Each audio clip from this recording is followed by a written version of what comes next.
Welcome to the deep dive.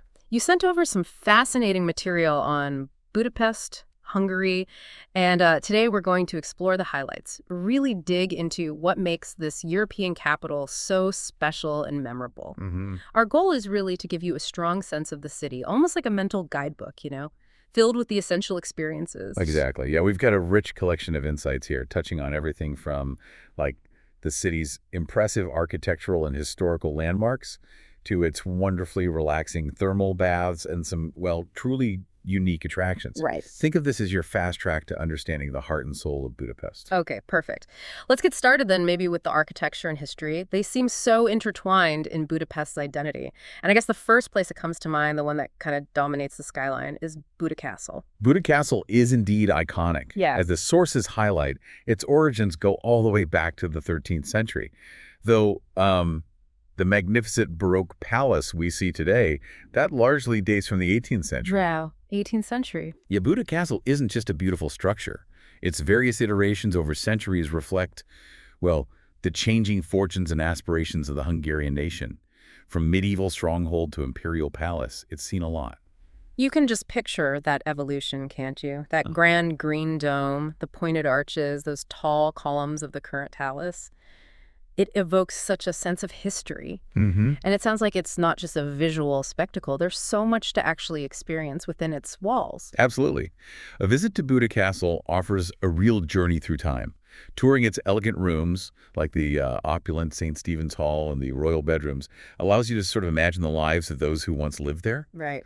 Then there's the Hungarian National Gallery, home to over 100,000 artworks.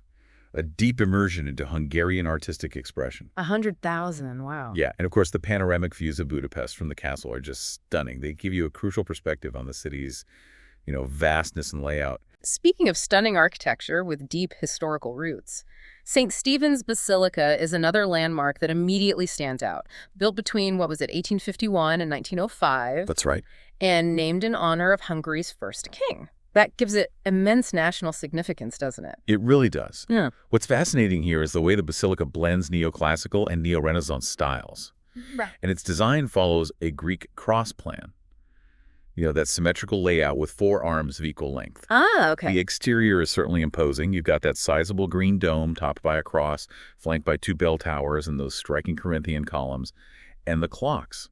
They add a nice, charming touch to the facade. But the interior sounds even more breathtaking. Vibrant mosaics, paintings, statues, and those significant religious relics. The article specifically mentions St. Stephen's right hand being preserved there.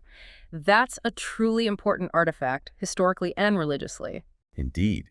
It underscores the basilica's role as a major pilgrimage site and, well, a powerful symbol of Hungarian identity. And then you have that interesting little fact. It's the final resting place of Ferenc Puskás. The footballer, really? Yeah, the legendary footballer.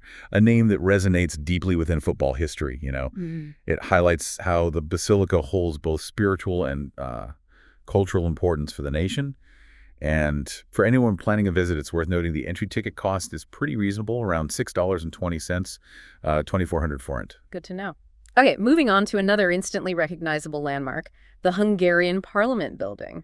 This one was built a bit later, between 1885 and 1904, right? Correct. And its dramatic location right on the Danube River just amplifies its grandeur. That iconic silhouette is known worldwide, I think. It's almost a visual shorthand for Budapest, isn't it? The Gothic Revival style is just magnificent with its pointed arches and ornate detailing. And the sheer scale is astounding, almost 900 feet long and over 300 feet tall. What's interesting is how the source points out the difficulty of capturing its entire grandeur in a single photograph from directly outside. It's just immense. It almost requires some distance to truly appreciate its proportions. Which makes Buda Castle the perfect vantage point, I suppose. Exactly. The article specifically recommends taking photos from the castle walls, especially at night when the building is all lit up. That must be a truly spectacular sight with the lights reflecting on the Danube. Absolutely. Seeing the Parliament building illuminated against the night sky, its reflection shimmering in the Danube. Yeah. Yeah, that's an unforgettable experience. It's a view that really encapsulates the beauty and grandeur of Budapest. Now let's shift our focus a bit, maybe to something with a more whimsical feel. Fisherman's Bastion. Described as fairy tale-esque, it immediately conjures up images of, turrets and ramparts. Built in the 19th century, UNESCO World Heritage Site. It sounds like a truly special place. It certainly has a unique and enchanting charm. It was built to celebrate the 1000th anniversary of the Hungarian state, and its design was inspired by early medieval architecture, which gives it that romantic, almost dreamlike quality. Ah, okay. And the name itself has a fascinating origin, recalling the fishermen who were apparently responsible for defending that particular stretch of the city walls way back when. Huh, interesting. Grand staircase, marble white towers, spectacular city and river views framed by those archways. It paints such a vivid picture, and the fact that the lower section is free to explore makes it even more appealing and accessible, right? Definitely. It sounds like the ideal spot to soak in the atmosphere and capture some incredible views. It truly is. It offers those stunning perspectives without needing a ticket for the whole thing, making it a fantastic value experience for any visitor. Okay, so we've explored some of the major architectural and historical anchors of Budapest. Now let's delve into some of the more relaxing and uniquely Budapestian experiences. Starting with a classic, the Széchenyi thermal bath. Budapest's reputation as the city of spas is well-earned, isn't it? Oh, absolutely. With over 120 thermal springs bubbling beneath the city, spa culture is deeply ingrained in Budapest's identity. And Széchenyi is arguably its most iconic example, one of Europe's largest and most impressive spa complexes, dating back to 1913. Wow, over a century old. Yeah. And it's more than just a place to relax. These thermal baths are a living testament to Budapest's history and a vital social hub where locals have mingled and, even conducted business for generations. 15 indoor baths, 3 outdoor pools, a rooftop spa greenhouse. It sounds like an incredible aquatic playground. It really is. And then you add in saunas and steam rooms. You could easily lose yourself there for a whole day. You absolutely could. It's not just about the therapeutic waters themselves, it's a holistic social and cultural experience. The sources also mention a garden restaurant and the option for traditional massages, making it a truly comprehensive wellness destination. And the suggestion that it's a great activity for couples adds another layer of appeal too. Right. Now, after all that soaking and relaxation, perhaps a leisurely stroll is in order. And a walk along the Danube River seems like an absolute must. Definitely. The article suggests a route starting at Peterfi Bridge, continuing past the Parliament, crossing the Széchenyi Chain Bridge, and then returning past Buda Castle, all within about 2 hours. That sounds like a fantastic way to get your bearings and see so much of the city. It's an ideal way to orient yourself and witness many of the key landmarks in a relatively short time frame. You get to experience both the Buda and Pest sides of the city, with those iconic structures constantly in your view. It's a really immersive way to appreciate the city's layout and its vital connection to the river. Yeah, I can picture that. For even more breathtaking panoramas, Gellert Hill seems like the place to head. Located on the Buda side, towering over the Danube, and most of the city at over 700 feet. The view must be truly spectacular. It truly is. The sources specifically highlight the incredible views of the Hungarian Parliament building and Buda Castle. From up there, picture postcard perfect, I imagine. And it's not solely about the vista. The scenic walking paths offer a wonderful escape from the urban hustle. Plus, you have the Citadella, that 19th century fortification at the summit, adding another layer of historical interest to the hilltop. And the article provides a helpful tip on reaching the top, a walking path from Gellert Thermal Bath. It's described as steep, but takes less than 20 minutes. Yep, sounds about right. Good to know for planning the ascent. Definitely a worthwhile climb for those rewarding views. Worth the effort. Now, for something that takes us to a completely different and utterly fascinating realm, the Hospital in the Rock. Built within a natural cave system beneath Castle Hill starting in 1939. Its history is just remarkable. This is a truly unique attraction. Just imagine a fully functional hospital operating within a network of caves. Its history. Serving as an air raid shelter during World War II, later as a vaccine institute, a hospital during the '56 Hungarian Revolution, and even a nuclear bunker during the Cold War. It really underscores the tumultuous history it witnessed and its incredible adaptability. A nuclear bunker, too. Wow. Yeah, and now it functions as a museum, meticulously detailing Budapest's history through the lens of its various uses, the experiences of the doctors, the stories of the patients. The guided tours, led by experts, sound incredibly immersive. They showcase the original machinery, tools, even the preserved patient accommodations within the cave system. It must provide a profound sense of what it was like to be there during those critical times. It offers a very tangible and visceral connection to the past. You're not simply observing artifacts, you're actually walking through the very spaces where significant historical events unfolded. The tour costs are provided around $25 for adults and $12.50 for children, which is useful info for planning. Okay, shifting gears slightly into a more somber but equally important area of historical reflection. The House of Terror sounds like a profoundly moving, though undoubtedly challenging experience. Located on Andrassy Road, it stands as a memorial to the victims of both the Nazi and Soviet occupations from 1944 to 1990.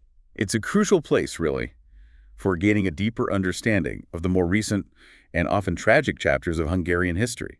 The fact that the building itself served as a site of immense suffering for innocent civilians, where torture and executions took place in the basement, imbues it with a very powerful and somber atmosphere. Yeah, you can feel the weight just hearing about it. The reconstructed basement, the Hall of Tears dedicated to the executed, the reconstructed prison cells, the rooms once occupied by Soviet advisors. It sounds like a very comprehensive and, well, unflinching examination of a dark period. It's so important to remember and learn from these histories. Absolutely. It serves as a stark and necessary reminder of the devastating human cost of oppression and, well, the fundamental importance of freedom.